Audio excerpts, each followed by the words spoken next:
This is a very, very important discussion that has been going on in Kenya for the last 0708 is when we first had a TLS in Gilgil, if I'm remembering correctly.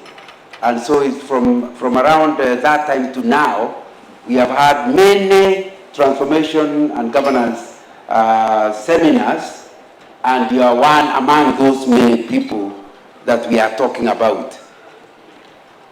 Before coming to my topic, which is about working together with others and the value of that in transformational journey, let me remind you that the 12 principles are principles that have been found that if you lack even one of them, there are possibilities you will not be able to bring the transformation your community requires.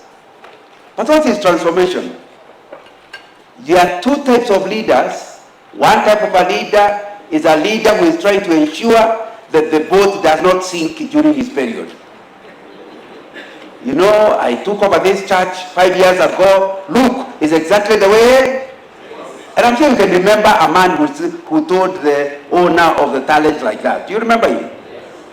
And there are many people like that. They are pastors, they are good, their churches are running. But how they took it 5 years ago is the way it is now. Our prayer for you coming here is that you have less and less of that type. People were happy to see ceteris paribus, they say in economics, things being held constant. And so they are happy to hold things constant. Because God's intention, like the previous facilitator told us, is that we will not only look after what he has given us, we will add value to it. Did we hear that? So it means something will change. You cannot be given a church and then you hand it over the same way.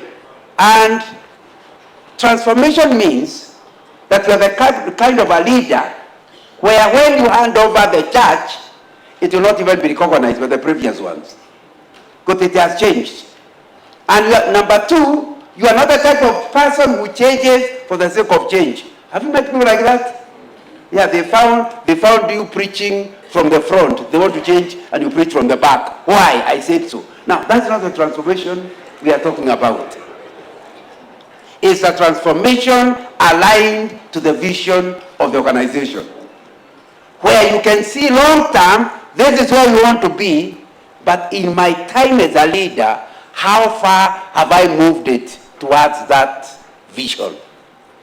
And I think that will be important. So we are saying the reason you are here is you become the type of a person who has clarity of a vision, where your church should be, where your organization should be, and that place is so clear to you, you are praying daily, asking God for help on how you can move the people from here to there. And we said for that to happen, number one, the first C is called character. Your own character must be the kind of character that causes people to take risks with you. If you tell me to go to Mount Kenya Forest, and the first thing I ask you, have you ever been there? No. Then what do you intend to do me there? Many people die there, but exactly what do you want me to ask to go to the Mount Kenya Forest? But so for me to agree to go, I must trust you, isn't it?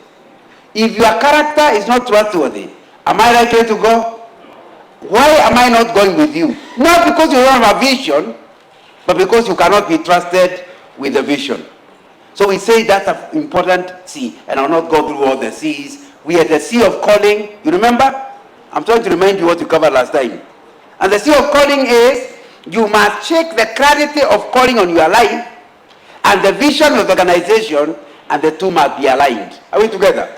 We agree that when you're operating on something your spirit says that's not the direction I want to go, it will be very difficult.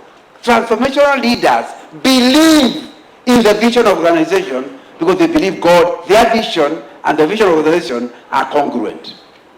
And we said when you don't have it, you get very tired because I don't believe in this.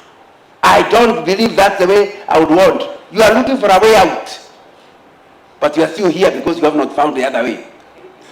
So chances are you will not be able to move the group from where it is to where the vision is.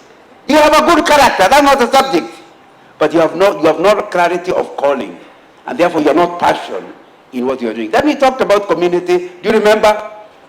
You really, anything that can be done by one person is actually not worth doing. I facilitate in the university's training seminars quite a lot, and we have these days emphasizing to our young people the importance of entrepreneurship, that you need to be an entrepreneur. And even now, among one of the things that is true of a transformational leader, they are entrepreneurial in nature. But then, what has happened in Kenya, and I deal a lot with young people, is that we have reached a level where young people do not want to be employed. And we are happy about it. Now, when everybody does not want to be employed, it means all of us start kiosks. Because the only business you can do without employees is called kiosk. So we become a nation of kiosk. There is no way you can end up with ever being an entrepreneur as the country progresses. There must be entrepreneurs and people who are happy to be employed. Are we together? So we said a leader who doesn't value community will still be okay in his character. He will be okay in calling. But if he can't work, he cannot bring up a community as he goes to where he's going, there will be no chances that he will go there. And actually this morning, you are reminded that if you continue with the current capacity you have, your character is okay, your calling and vision is okay, community is okay, but you have a capacity that can handle today, but cannot handle tomorrow. Remember, the vision is taking you to a higher level, isn't it? Your current capacity can't take you there. So you are reminded, for you to actually be a transformational leader, you need to check your capacity, assess it, and admit you don't have the capacity to handle the vision you have. And start asking God to help you to build your own personal capacity, and then understand that your organization, whether, and we went through various things, the pastel items, your organization is not able to handle some of those challenges. And so start building capacity on it.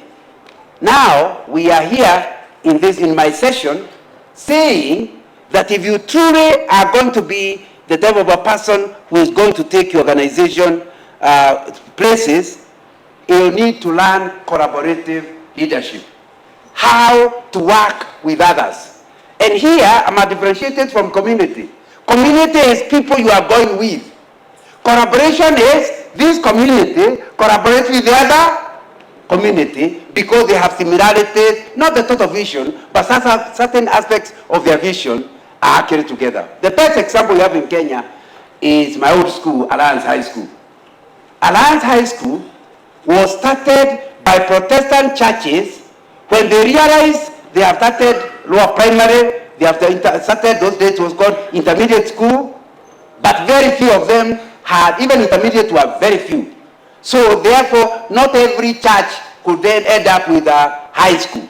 So they met together and decided, instead of everybody starting like a small thing, why don't we all have one high school? We can have intermediate, and then intermediate schools, and then high school, we all go to one school.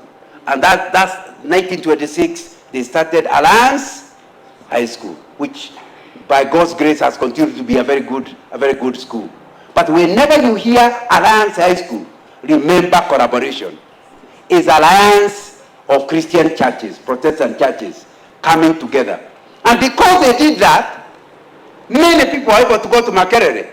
Because now, people are not terminating the education at intermediate level. And it's a very, very important to understand. So, Kenya would not be what it is if there was no alliance. Would you agree with me? In fact, we are told Jomo Kenyatta's 1963 cabinet, I think 2/3 were all Califrancis boys. One school. Now, so you can see clearly, it is alliance that prepared for independence Kenya. Am I communicating?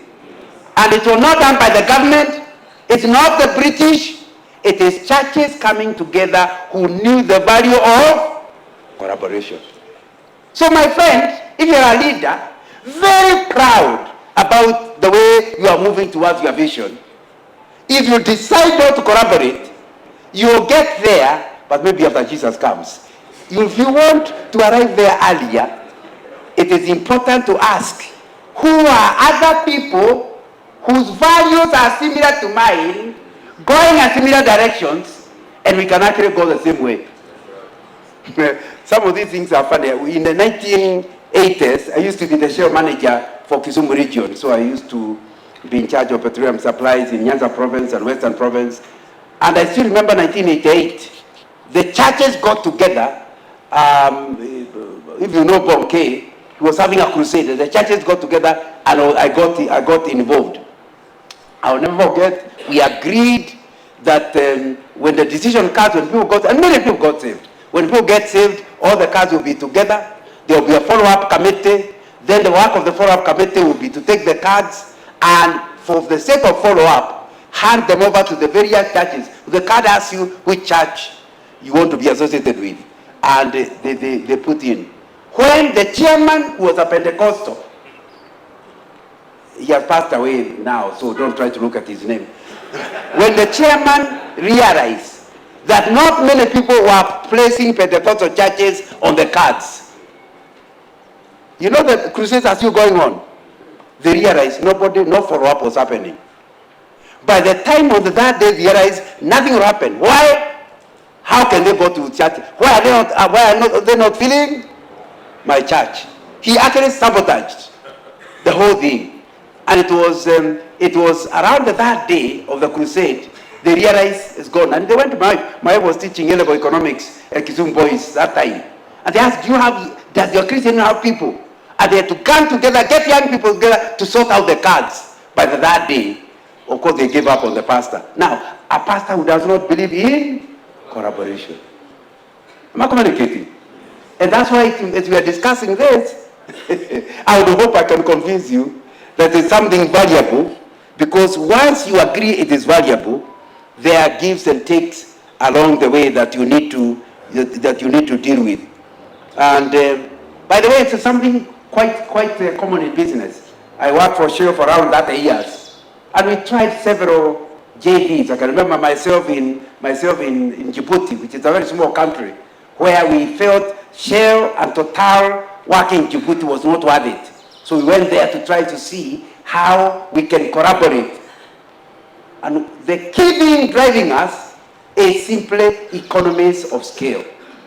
Because your unit cost and my unit costs are going to be higher, because many things are called fixed costs. I'm not going to teach you economics and cost accounting, but there's something called fixed.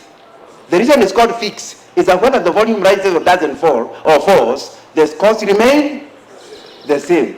Like, for example, if you are paying rates to the council for your depot, whether you sell a lot of volume or little volume, the council wants to be paid, isn't it? So that's what we are calling fixed costs. So fixed costs, in order to arrive at unit cost, is the total cost divided by the volume. So if you are selling little volume, your costs per unit are very high. The only way of dropping your unit cost is to increase volume. So what about if you collaborated? That person's depot and your depot, you are both paying all fixed costs. Why don't you close one depot and allow one depot to run for both? And since the costs were similar, when you go to the other depot, if, for example, your unit cost was 4 shillings per liter, by coming together, the unit cost will drop to 2 shillings per liter. Can you see the advantage? Of course, you have to deal with the pride first. But it means that, and you are dealing with, when you are, I work for a large company, the largest oil company in Kenya. We are dealing with billions of shillings, even many years ago. It's many years since I retired. So when you drop something by 50% of the cost, you are really talking about hundreds of millions of shillings drop. All because you collaborate. Am I communicating? And it's a very important. So you need to understand there are many things the church is doing. Their unit costs are very high because this one wants to run the nursery, and I want to run the nursery. And the children are so few, if you divide unit costs, they are very high.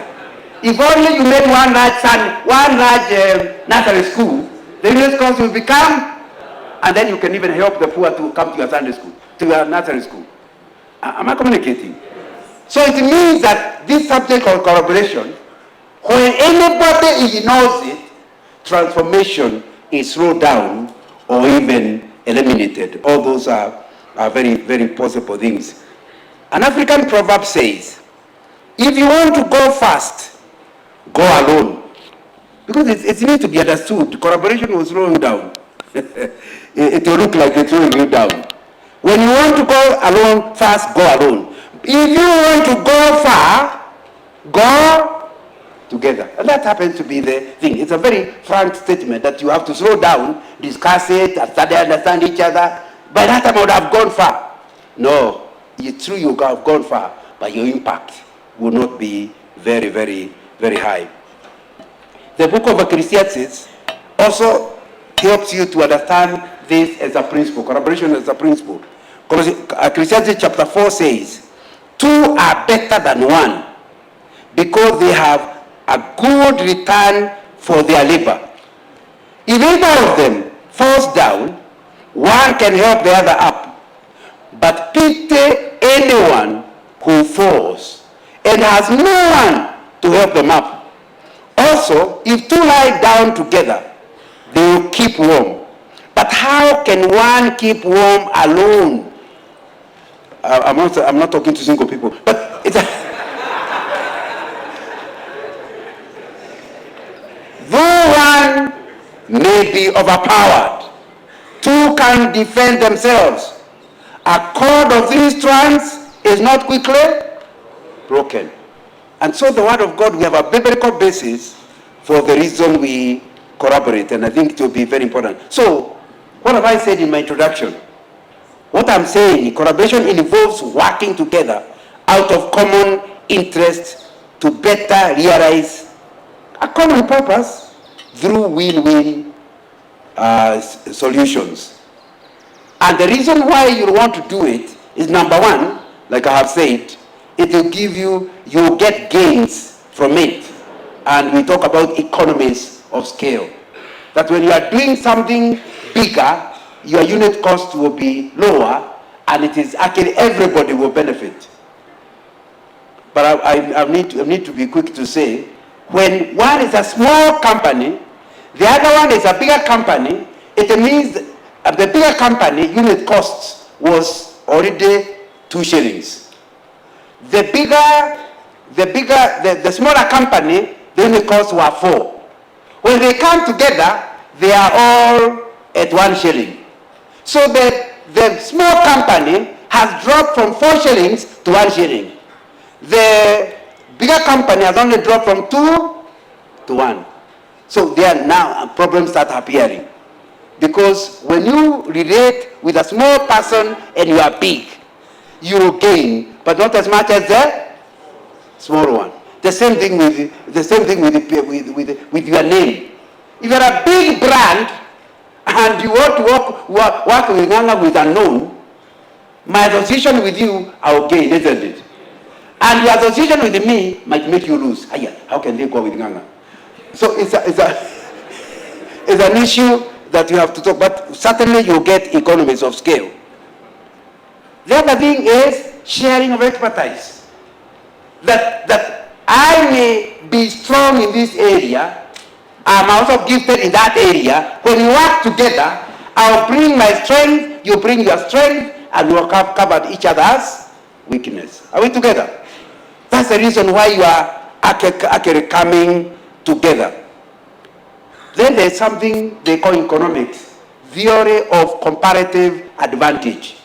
The theory of comparative advantage is that if Uganda is better at growing bananas and Kenya is better at growing potatoes, instead of Kenya trying to grow potatoes at a very high cost, why not concentrate on growing potatoes at a very low cost, but buy bananas from Uganda? Then Uganda, instead of trying to do something they can't do, or if they do, it will be very expensive.